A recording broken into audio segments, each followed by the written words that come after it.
নমস্কার সকলকে, স্বাগত জানাই নতুন একটা মিনি ব্লগে।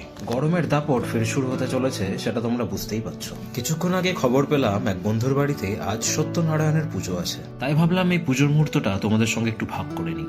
যাওয়ার সময় সূর্যালোকের দিব্য আলোতে ভগবান হওয়ার প্রচেষ্টা করছি। এখানে এসে দেখি জোর কদমে পুজোর প্রস্তুতি চলছে। সেই সুযোগে আমিও টুকুস করে কয়েকটা শট নিয়ে নিলাম। বসানো হয়েছে ঠাকুরের সিংহাসনের স্থান, আর কিছুক্ষণের মধ্যে দেখতে দেখতেই উপস্থিত হলো এসে পুরোহিত মশাই। বাড়িতে মাঝে মধ্যে ভগবানের পুজো অর্চনা দিলে দূর হয় অশুভ শক্তির ছায়া। এছাড়াও পুজোর পরে সম্পূর্ণ বাড়িতে একটা মানসিক দিক দিয়ে পজিটিভ ওয়েদার তৈরি হয়। ওম চিনিরা ওম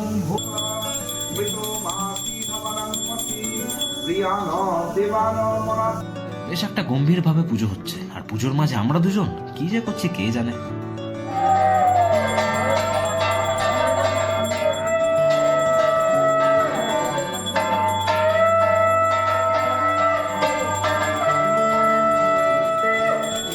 গোটা ঘরে ভরে রয়েছে ধূপধুনোর এই গন্ধ।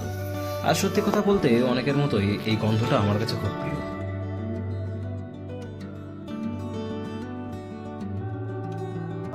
ওম রাহুবে স্বাহা ওম কেতবে স্বাহা আদিত্যাদিহি। আর এই যজ্ঞের সঙ্গে সমাপ্ত হলো আজকের এই পুজো।